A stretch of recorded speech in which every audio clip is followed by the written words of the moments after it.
Welcome, everyone. This is our study group for Spiritist Psychology, and I'd like to hand it over now to Anaí. Over to you, Anaí. Thank you, Fabrizio. Hello, everyone. So I'll just share the screen here with you guys. Okay.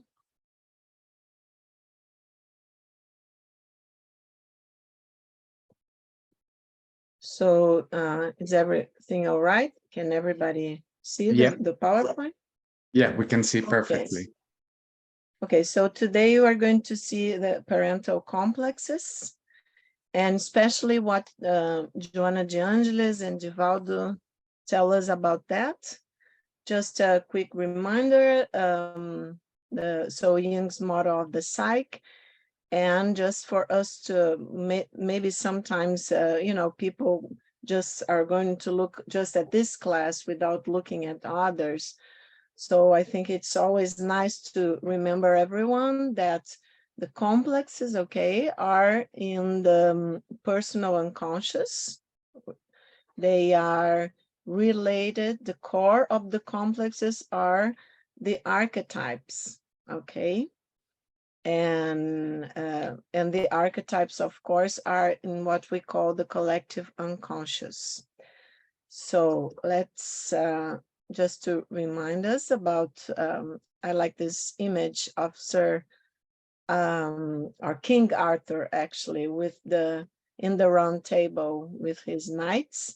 And we have already seen that, but just for people that are probably looking, or just for us to remind, and people that are looking maybe for the first time, that a complex is an image of a certain psychic situation with a strong emotional charge, incompatible with the dispositions of habitual attitude of the conscious.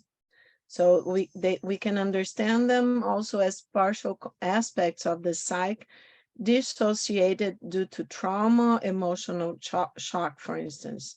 One of the most frequent causes for this to occur is a moral conflict. And especially we can dissociate when we don't accept the aspects that are involved in the conflict. And the pronounced unconsciousness regarding the complexes gives them great autonomy. And Jung says that people have complexes, but what isn't well known is that complexes can have us. And of course, complexes, since they are in the personal unconscious, the ego represses them. So they are subject to the control of consciousness up to a certain limit. With some effort of will, we can repress them, which is often done. But at the first favorable opportunity, they resurface with all their original strength.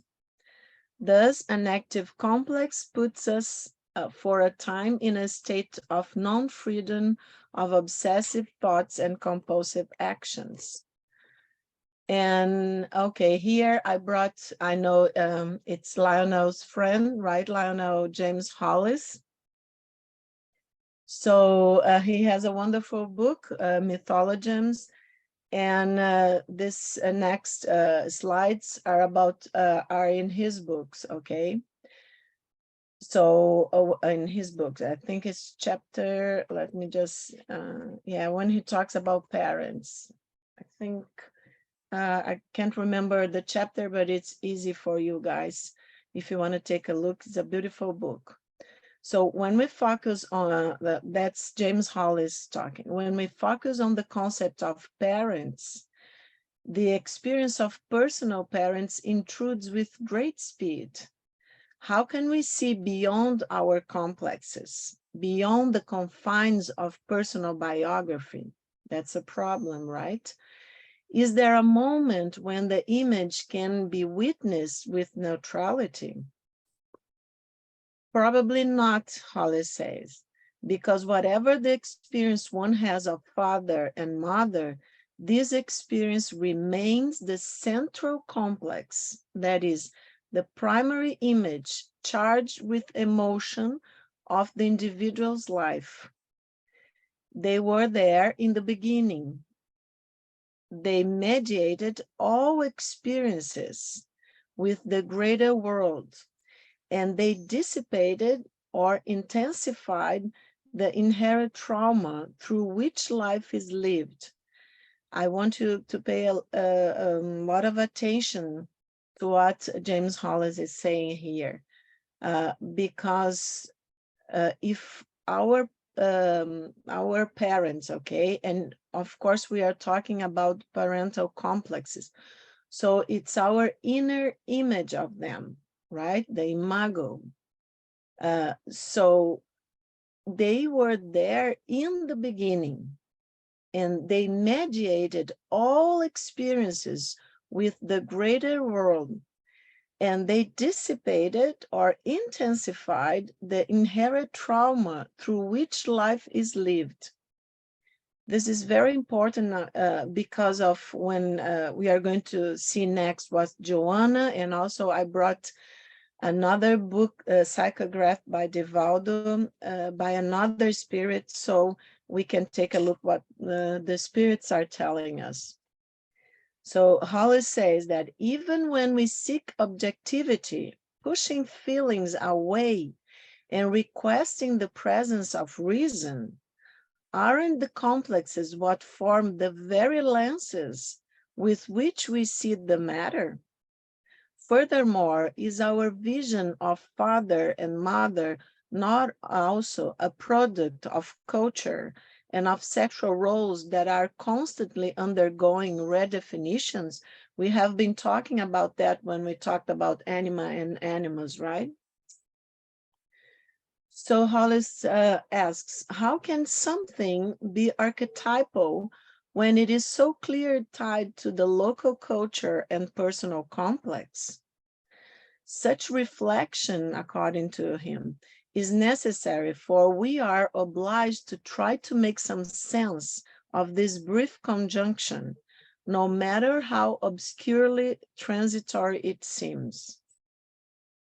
And these fragile individuals assigned to us by destiny were the protagonists in the construction of our sense of self, not with capital S, of the world and of the relationships between them, okay? Our sense of ourselves and of our sense of the world and the relationship between them, between us and the world. So our parents were the protagonists assigned by destiny, according to Hollis. If, however, we reflect on the father and mother as modes of expression, as personifications of energy, remember the concept of complexes, charged with conflicts and images charged with energy. So Holly says, if, however, we reflect on the father and mother as modes of expression, as personifications of energy, as teleological tasks, so evolutionary tasks, we open ourselves up to the consideration of parents in general.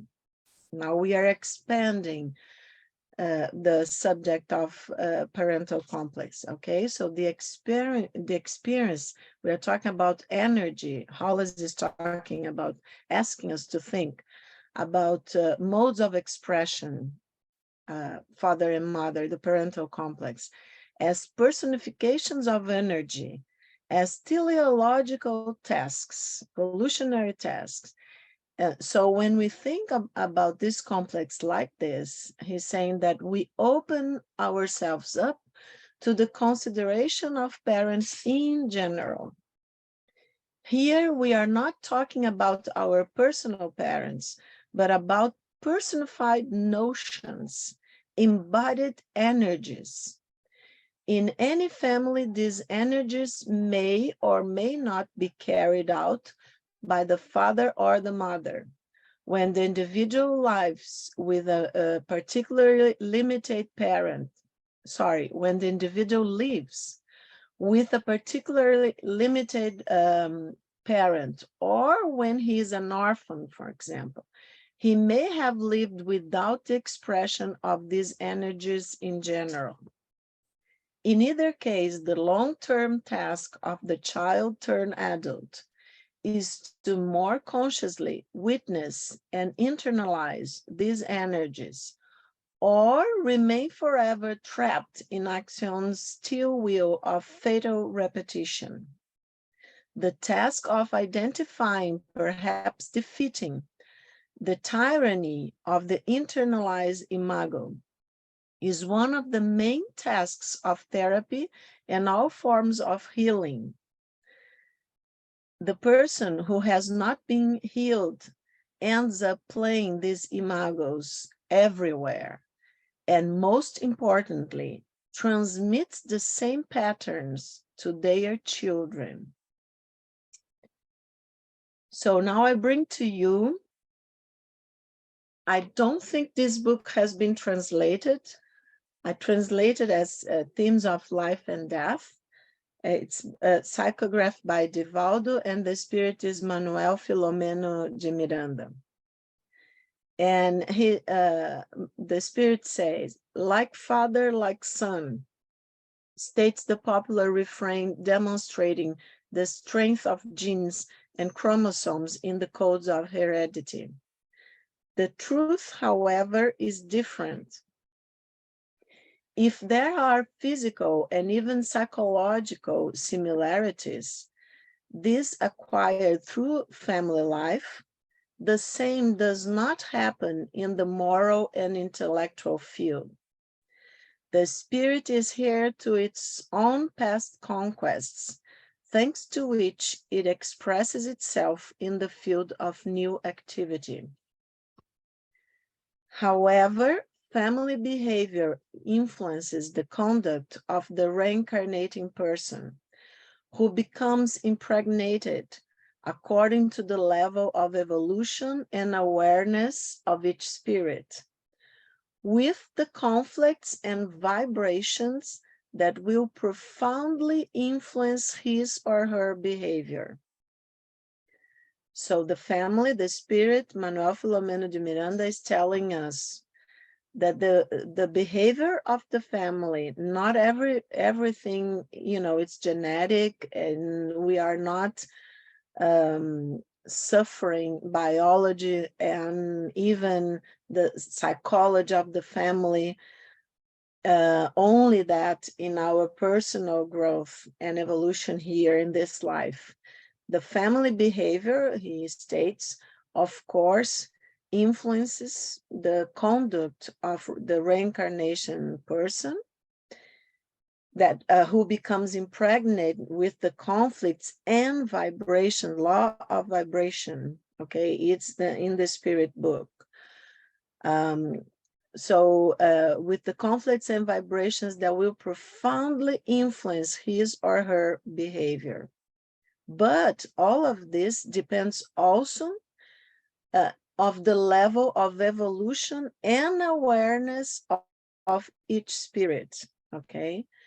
So reactions of various kinds will manifest themselves in the child as a result of the insecurity he or she experiences in the new crib, unfolding in rebellion and dissatisfaction, nervousness and intellectual disability, for instance, during childhood and adolescence, with aggravating factors for the future, if the parents' love do not interrupt the flow of unhappy, does not interrupt the flow of unhappy reminiscence.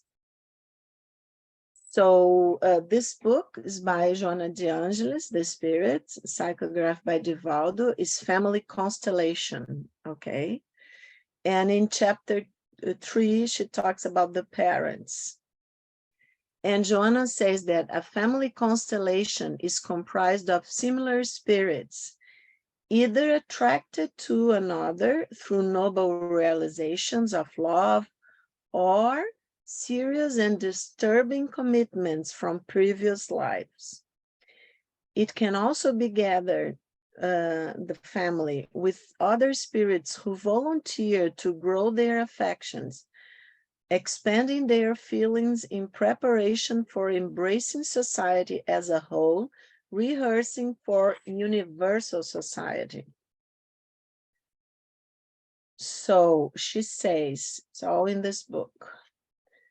Parents need to take on the crucial and intensive work of self-preparation for this sublime commitment, thanks to which they can greatly develop their intellectual and moral values in their ascent towards peace and joy, which we all seek.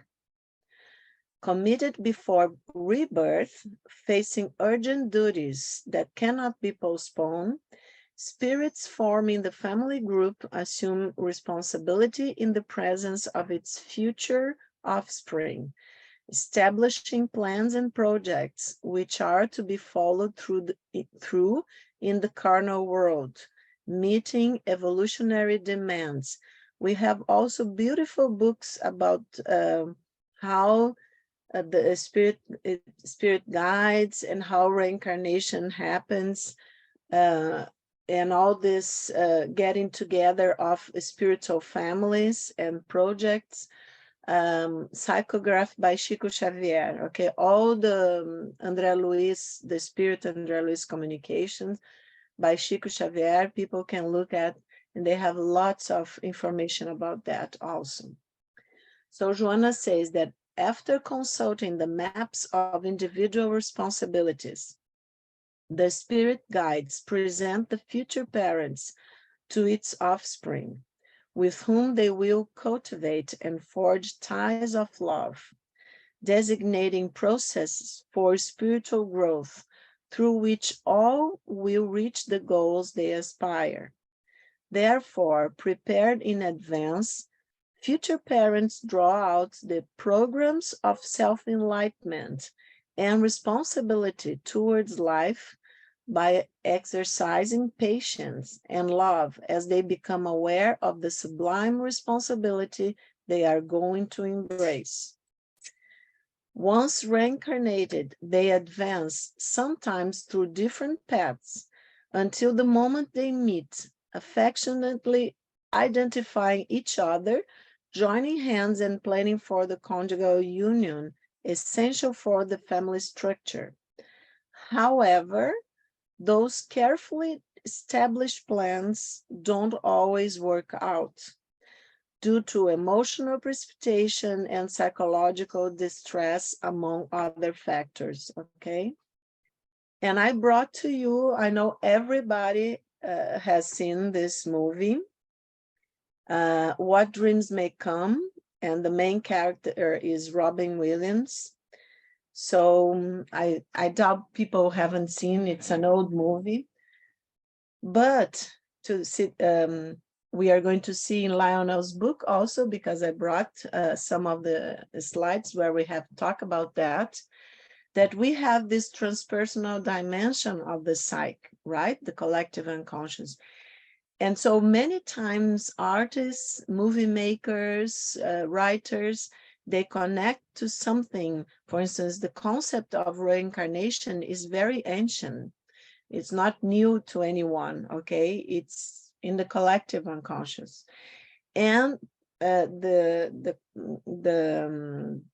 archetype, let's say, of evolution of the spirits, if we can say, of life, of this pattern that life goes on, you know, and that the immortality of the soul and things like that. So it's all in the culture. This is only one of many, many movies and books about that.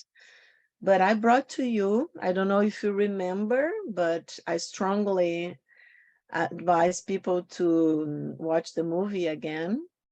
And I don't want to give so many spoilers, but of course it's an old movie, so everybody must have seen it. That the guy on my right here, okay, actually is the spirit of the son of the main character that, let's say, takes the form of a colleague in medical school. So the main character, okay, that has passed away, when he gets to the spiritual realms, will not be, because he hasn't realized that he has made the, that he is dead. So he's in the spiritual realms. So in a sense that he can adapt, and because his children had died before him, and he was very traumatized also with the death of his children. So for him to get in, arrive in spiritual realms and deal with everything that was, the complexes, had him being a good parent, and all the conflicts that he had about that, and about the death of the children, he was feeling guilty also. So his child just like takes the clothes, right? The image of a very close friend of his, a colleague, that it's this guy. And one of the things that he tells him, he's instructing him in the afterlife. And one of the things he tells him is everyone's hell is different. It's not all fire and pain. The real hell is your life gone wrong. So I brought this just for us to, to see that in our culture, there are lots of movies and books about that, but also what kind of images and stories get our attention, and sentences also among the characters. So one of the things that the son tells the father, about his father, I see him as a father. That's where he really shines. See, okay, remember the guy was feeling guilty about the death of his children that was in the car accident. So it says, see, when he looks in his kid's eyes, and that kid knows that his dad really, really sees him, he sees who he is, then that child knows that he is an amazing person. So he's talking about us as father and mothers, looking in the eyes of our children and recognizing the spirit that they are, not only our children, our sons and daughters, but the not only the person, but also, because looking in the eyes are as the windows for the soul. Okay, so looking deep in the eyes and realizing who we truly are, uh, as sons and daughters, or us as father and mother, looking in our children's eyes. So then the child knows that he is an amazing person. He's being looked very, very deeply. And this is a beautiful also a sentence that the main character tells her, uh, um, his wife, okay, that afterward he learns that she committed suicide, and she's in the shadowlands, and she's very centered in her suffering, and he goes there and try to bring her back. And one of the things that he says is, thank you for every kindness. Thank you for our children. For the first time I saw them. Thank you for being someone I was always proud to be with. For your guts, for your sweetness, for how you always looked for, for how you always looked for, and for how I always wanted to touch you. God, you were my life. I apologize for every time I ever failed you, especially this one. When he was not able to, he thought he was not going to be able to take her out of the Shadowlands. And of course he does, spoiler alarm. But then one of the things that in the movies that of course afterlife there is more, and I like very much what people did with them when they say what some folks this sentence he tells her, what some folks call impossible is just stuff they haven't seen before. And here on the bottom, it's their reincarnation. I don't know if people remember when they say, okay, so we learn and we are going to be better to each other, and we are going to be better father and mother.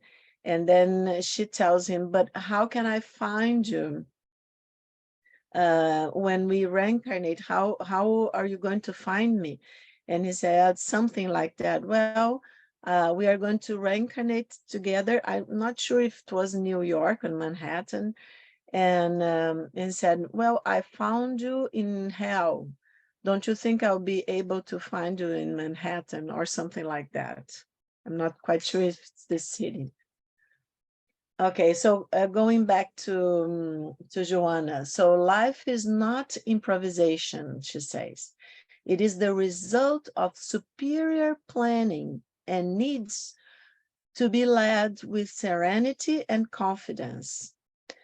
To this end, moral discipline and conduct of the partners, whether together or not, is of the utmost relevance for the family foundation, providing solid identification of sentiments amongst its future members.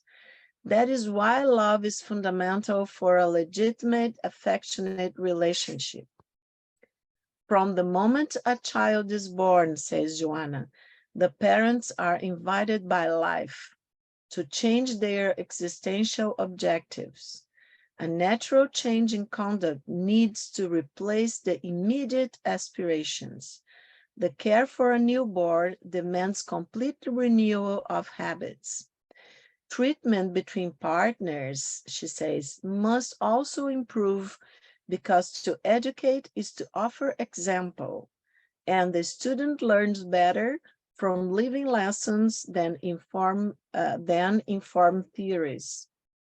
If those examples are nurtured by love, respect, and patience, children become warm, friendly, and pleasant, except in cases of behavioral disorders or victims of abnormal phenomena, as she describes, which are imposed for necessary atonement.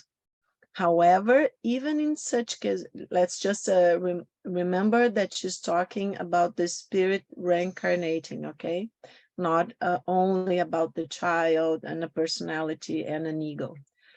However, in such cases, the vibrations emanating from those examples greatly contribute to the appeasement and harmony of these spirits as they struggle for sublimation through urgent reparation. Unfortunately, she says, the psychological immaturity of many adults lead the parents to childlike behaviors, and they try to maintain the same habits they had before the birth of their children. Many parents project onto their children their anguishes and frustrations, transforming them into infant models that imitate adults, depriving them of childhood. In order for the family to be strong, a consciousness embodied by responsible and profound love needs to be lived, one without shallow trivialities championed by individuals of immature psychology. So in the psychology of gratitude, we have already in English, in chapter 3, when she talks about gratitude in the family, She says that the family is not only the domestic grouping, but also the reunion of incarnated spirits, as we have seen, with a pre-established evolutionary program. One learns gratitude through its practice, which must be initiated within the family, this society in miniature, where affection expresses itself naturally. And she goes on saying that through the conditions imposed by the laws of life, rarely does one find oneself in the family of one's choosing, such as a family that consists of affable and generous people. Rather the opposite. One's rebirth is connected to spirits who need to learn to assist one another for their own progress. Many times, she says, certain familial groupings transform themselves into veritable states of warfare, with continuous combats taking place, when each one reacts against or hates the other, placing themselves far from their commitment to rehabilitation. It is in this stronghold that the spirit will most certainly develop, transforming its evil sentiments in good ones while exercising fraternity and gratitude. Development of practice of gratitude towards one's hostile relatives constitutes a challenge to the dominant personal shadow, according to Joanna. Once one creates the habit of understanding others as infirm beings or as individuals in need of assistance, the method becomes effective for the desired goal. Remember here what James Hollins was saying about the looking at our mother and father through lenses of our complexes about our imagos, okay, our internalized images of our mother and father and our complexes, thus our complexes.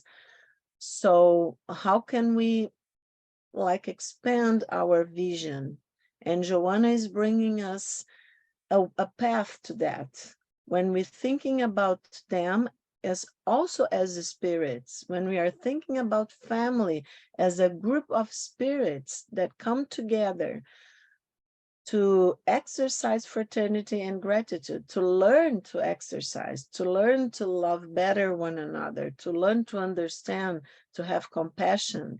So all the spiritual values, and to try to work through our shadows, own personal shadows, and have patience with other shadows and don't project so much our shadows. So she's suggesting that we create this habit of understanding others, including our parents, when we don't like, when that hurt us, and when we many times we are going to be people are going to be traumatized because of things in childhood that include the parents.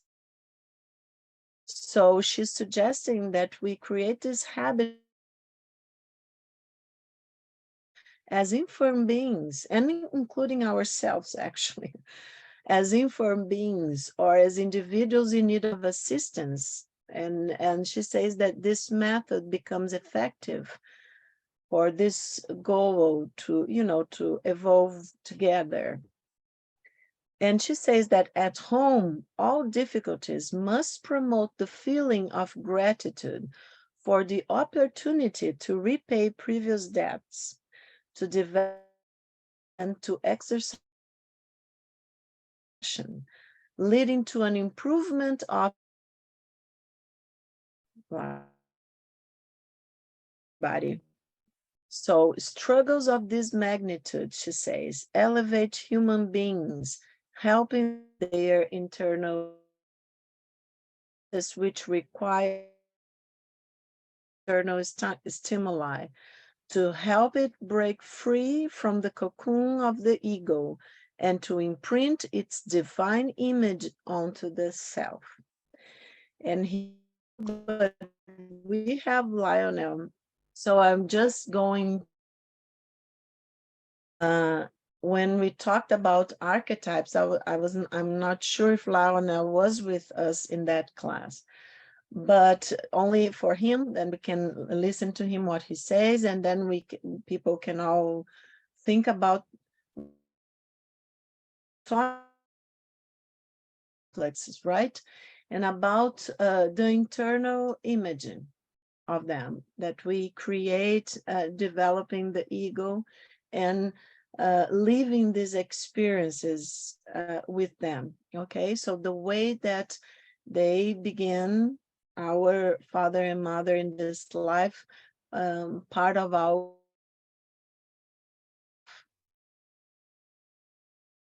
parental complex, sorry. So, but we have seen in the beginning, in the core of the complexes, there are the archetypes. So the experience of being and having a father and mother, what does that represent for the spirit, for our evolution of consciousness? And just reminding people that maybe are looking to this, discussing this for the first time very quickly, that when we talk about the archetypes, we are talking about that our mind is guided by this system of forms, let's say, the archetypes, which are powerful even if they don't carry mass, and which are real even if invisible. So archetypes are transpersonal ordering principles in the psyche, according to Jung. They are natural constants, pre-existing, self-organizing forces within the psyche whose origin is unknown. So father and mother are also archetypes, okay, the experience of them and the possibility of being a father and mother. So the archetypes exist in a psychic system of a collective, universal, and impersonal nature, the autonomous or objective psyche, the collective unconscious, another way to call it. From this system, invisible forms can appear in our minds and guide our imagination, perception, and thoughts. And in reflecting the soul, we have already seen the world archetype, they discussed that, means an original model, a kind of matrix of human behavior.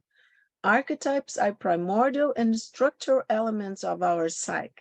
They manifest themselves on a personal level through complexes. Every complex has an archetype as its core, as we have already said, and collectively through cultural characteristics.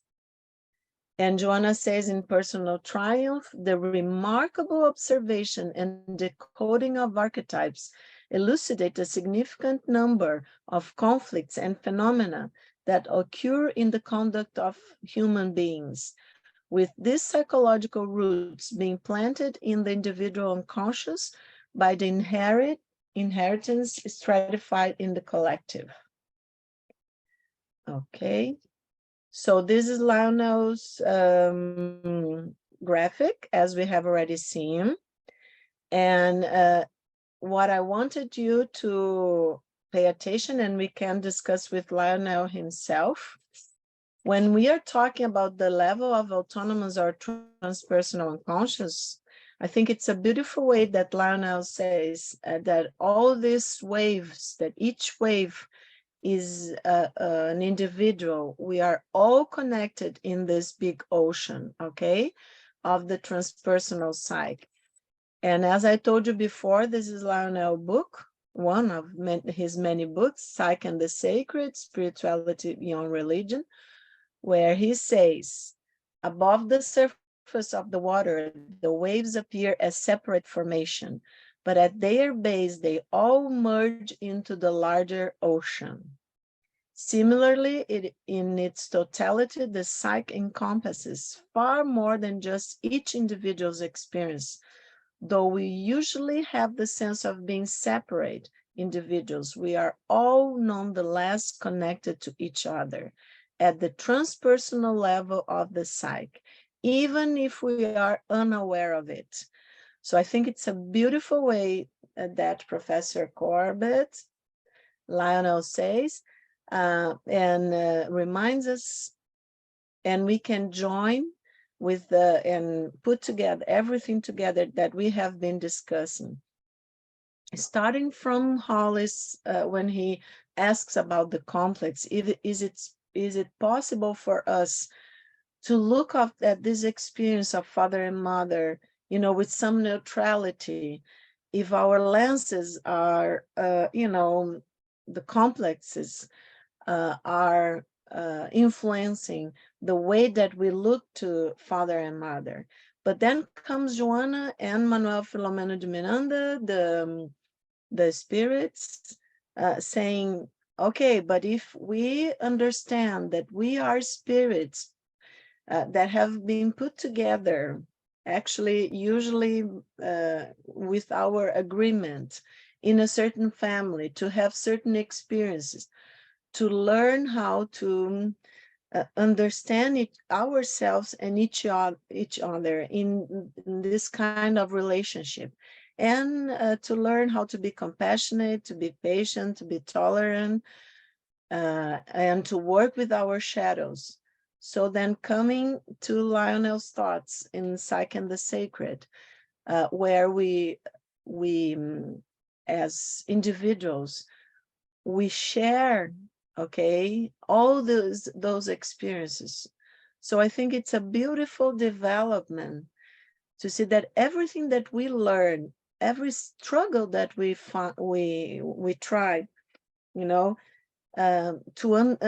towards understanding better our relationship to our fathers and mothers, our history, the way that my personal myth, as we said, well, I come from this father and this mother, and I have this and that experience, and I understand myself better, my complexes, how I feel inside myself, the experience of father and mother, and then I become a father or mother of someone else. And then maybe I realize that I'm projecting something onto my children. Doesn't all don't all these experiences help us to, that's something I want to discuss with Lionel and with all of you, uh, to enrichen, if we can say, our collective experience and our understanding of what love and what even the shadow, the dark side is and means to all of us, okay? So for Joanna, she says, in a spiritist analysis around the archetypes, it is about legacies of experiences lived in past reincarnations, when the spirit transferred, even without realizing it, the memories to the unconscious. So we share all these memories in a deeper level, archiving there all the memories of accomplishments, desires, frustrations, conquests, and losses, allowing the emergence of future primordial images, which correspond to the events momentarily dormant in the spirit and ignored by consciousness. The Spiritist view, however, regarding an extracerebral archive, the subtle body, okay, she's referring to the subtle body, formed by an energetic machinery centered on the self or spirit, whose field of information is infinite, becomes much more feasible and rational. So to think of this extracerebral archive. And she says, externalized by the unconscious through subtle cerebral mechanisms, these occurrences, haven't I have already said, oh no, accomplishments, desires, frustrations, conquests, and losses reappear as complexes when they have disturbing content, natural effects of iniquitous moral actions that the sovereign laws of cause and effect impose on the spirit as a need for repair and re-education.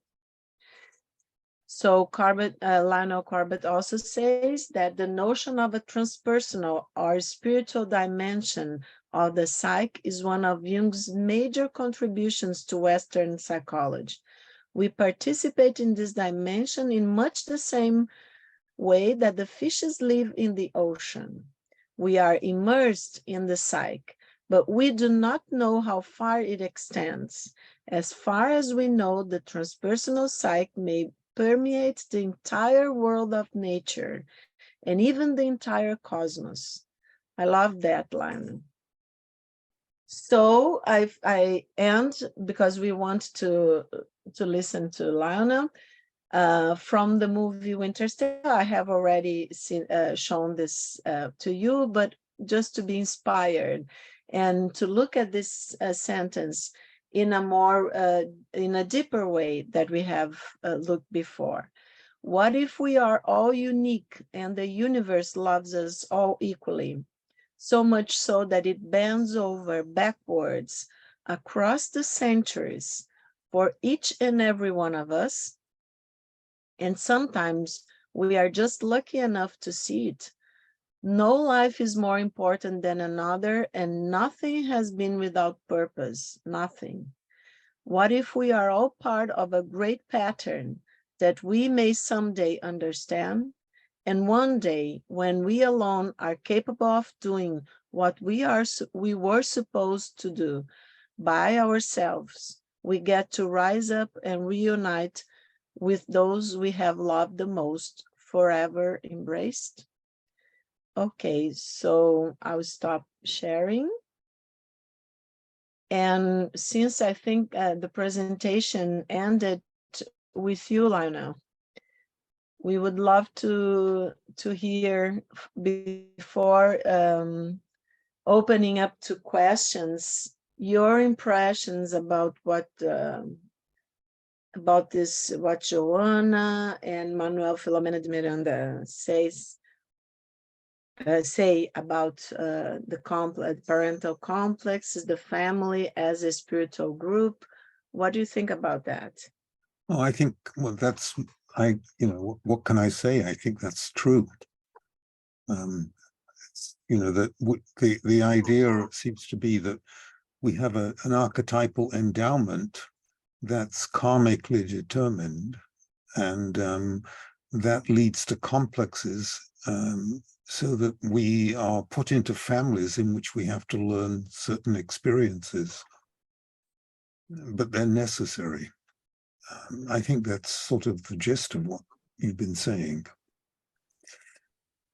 The only one thing I would add that's very important about complexes is that the kind of parental experiences you have as a child in the family radically affect your God image and your spirituality. If you have punitive, angry parents, you tend to project that onto your God image and assume that God is punitive and angry. If you have very loving parents and benevolent parents, then you tend to have a God image that's loving and benevolent. So that's another important aspect of complex theory. Could you expand a bit more about that? But because I think it's a very important a very important point that you are making, Lionel. Maybe give some examples. Well, in some strands of theology, God is seen as angry and demanding, and in other types of theology, God is seen as benevolent and loving, and people are attracted to different images of God depending on their early experiences with parents. So our God image is colored by these complexes. The image of God that you have in your mind is radically colored by the kind of family you grew up in and how people treated each other in the family. You tend to unconsciously assume that God is like that. Could it be then, thinking about what Joanna says, that spiritually we come in this model of having being a child and having a mother and a father, ultimately, like evolutionary, to grow little by little to understanding the ultimate reality of unity, of a source of creation that we are far from understand, we call God or whatever. But that, what do you think, Lionel? And also, I don't know if people want to give an opinion, but I was thinking of, okay, if we are here living this biology, also this material experience as spirits reincarnated, so why do we need to have a mother and a father? And so according to what you are saying and what Joanna is saying, not only we learn how to, moral values and in the end love, right? How to love one another, and about our what is darkness still on us, but also we have this experience because Freud said that the image of God was a projection of the Father. Okay, we all know that, and in a sense he was not wrong, because as you say, we are going to tend to contaminate, I don't know if that's the word, our God image with the complex of father and mother, right? That the child has. So, okay, we are doing that in the, like, let's say in the beginning, evolutionary, in our evolution. But as we understand, as we are trying to do, that our father and mother are aspects of this experience, thinking of us as spirits evolving and reincarnating, and that of course then we can think that we have had lots of mothers and fathers, lots of different experience that we share, all of us, archetypically in the transpersonal dimension. So could it be, what do you think, Lionel, that we are allowed to have this kind of experiences? For instance, I don't know if allowed would be the right word, but we are having this experience so we can someday better understand what the source of creation and life is, because we are having a tiny experience of that love, let's say, of that relation of giving life, right? When we have the experience of being father and mother. Do you think that's possible? Yeah, I do think. I think the other important point is that by working on your parental complexes, you can actually change your spirituality. Your spirituality is so affected by these parental complexes that when you work on them, you can change your God image. You can change how you imagine your spirituality altogether, and that can happen sometimes in psychotherapy or through through personal study and so on. Thank you, Lionel. I think Mark wants to. Yeah.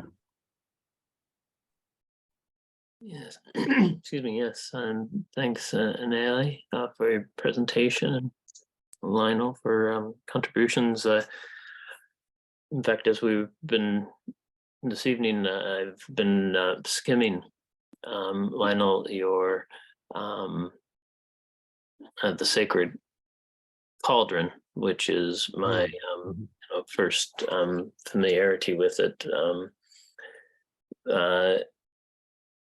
And your point here, a few moments ago about, how, anger or love, these core emotions, in my words, shapes the individual's or the young child's perception of what is spirit.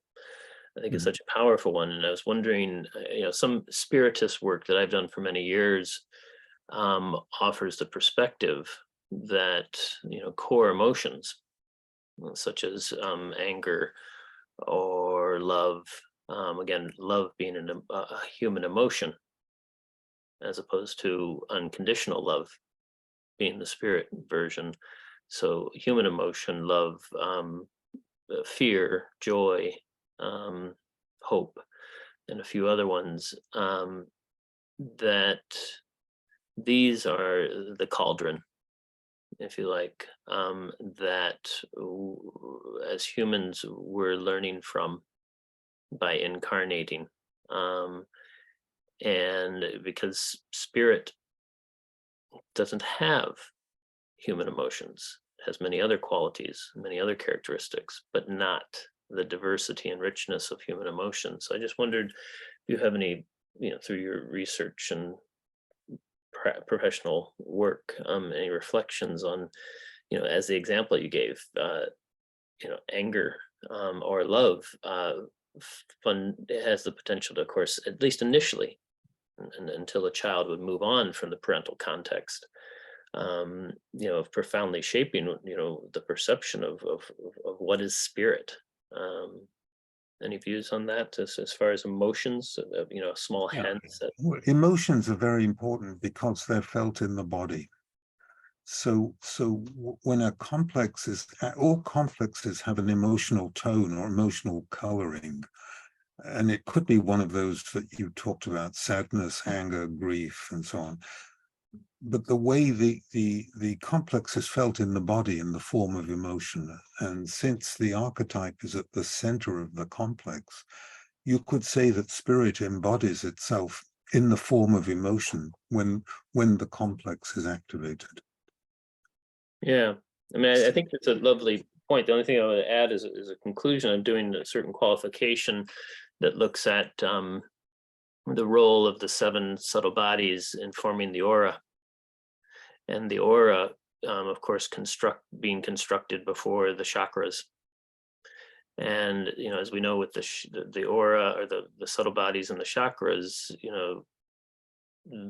emotions, sit on top of the root and the physical, and the mind sits on top of the sacral and the emotional. So I just kind of offer, the reflection about, the movement into, complexes, which, based on my understanding, is more, you correct me, but a mental construct, the emphasis on the solar plexus as opposed to the sacral.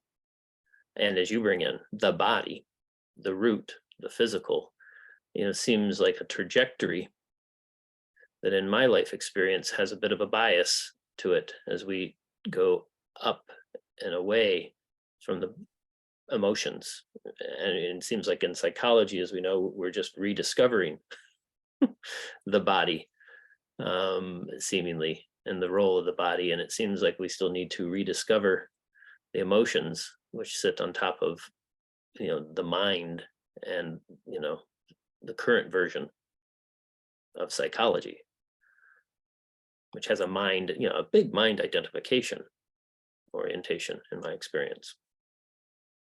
So I'm combining the understandings, I'm presuming a shared understanding of human energetic system with, the movement beyond sacral and emotional into mental solar plexus and mind. And I just offer that as it's one trajectory, but I question in my practice its utility. Hope that You want to comment, Lionel?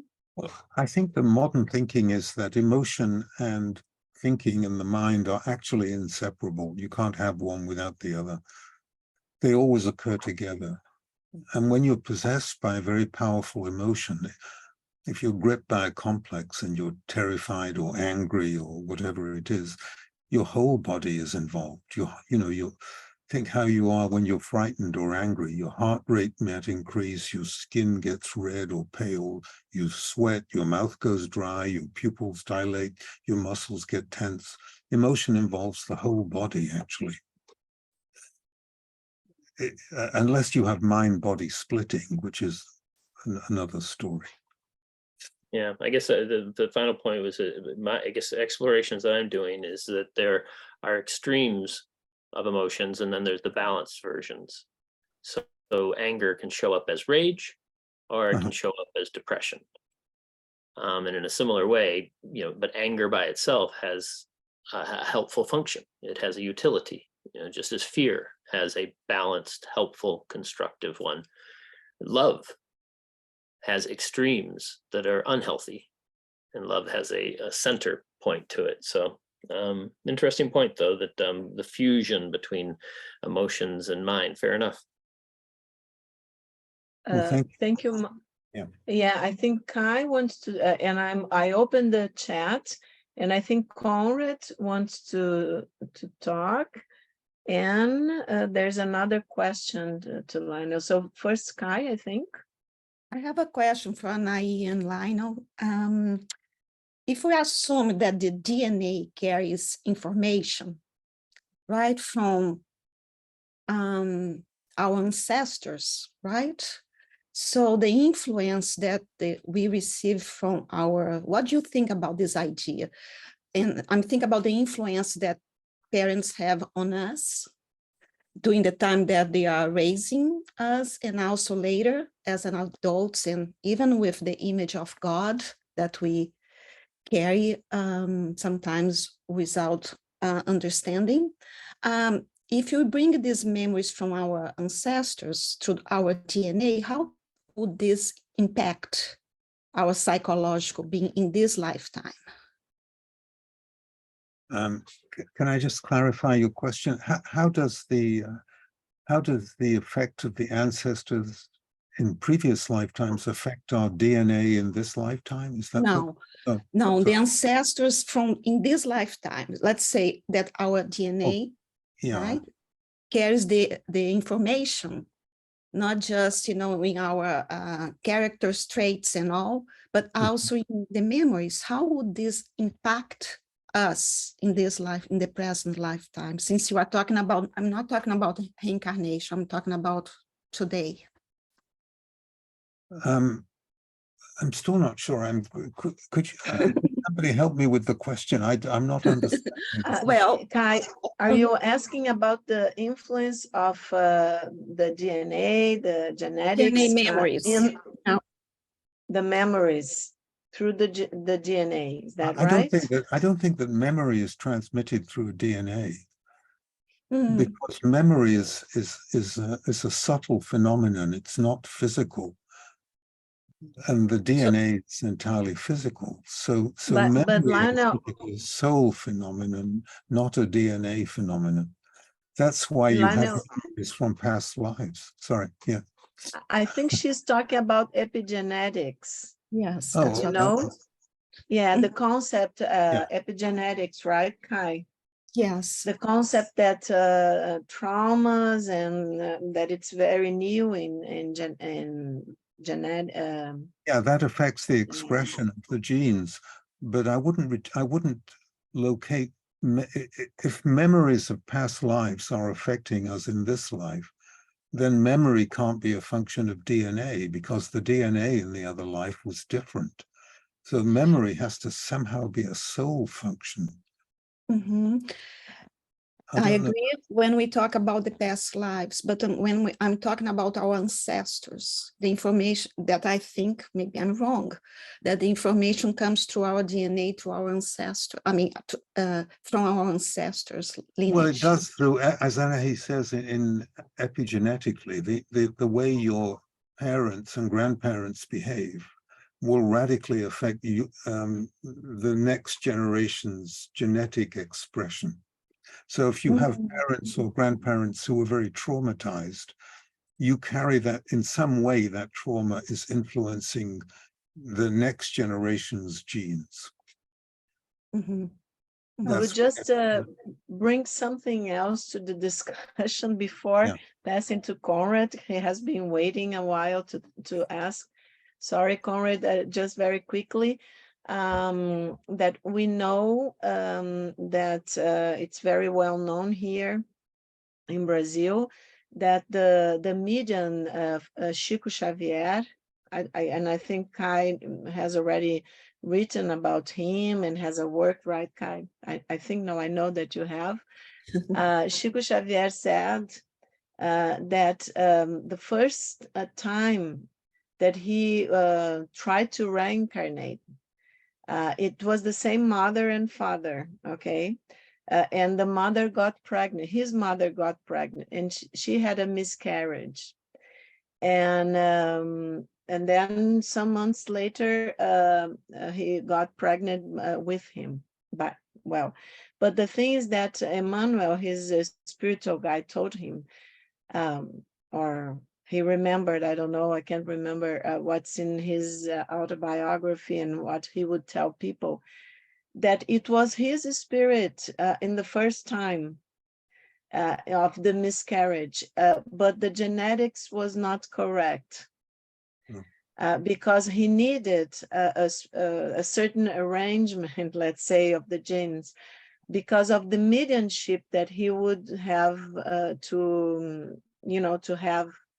And this is also related with the genetic, the combination of that specific embryo.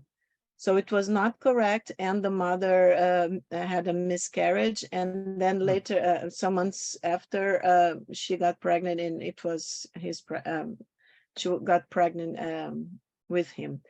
So maybe there is, I agree with Lana that what we know is that the memories, and as Joanna says, are in the subtle body, the memories of the spirit.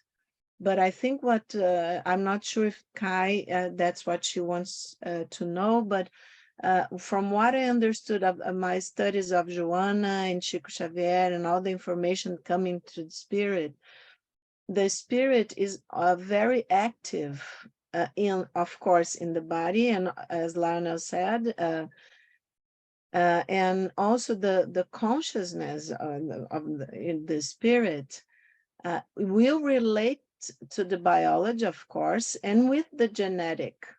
So we have a lot of genes that, for instance, we can have a genetic of a mother or father of cancer, let's say of breast cancer, for instance. And it could never be expressed because my spirit, either because it's not in my cause and effect karmic question, or because I had evolved or had some way of not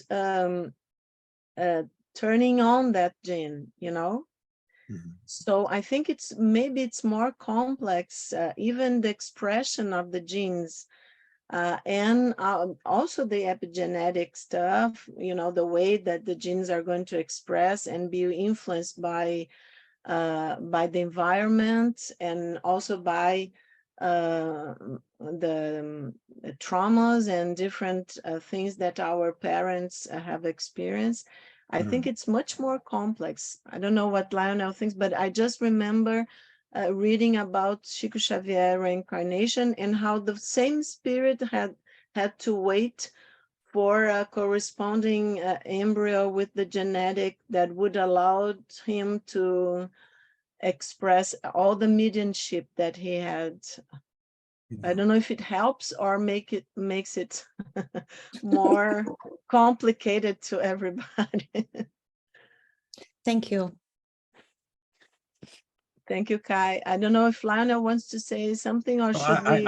I'm worried about reducing something like mediumship to genes, because because your archetypal endowment is a spiritual endowment. I don't want to reduce that to something physical like the genes.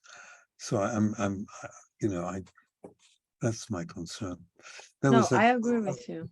There was a question from Conrad. He said Conrad.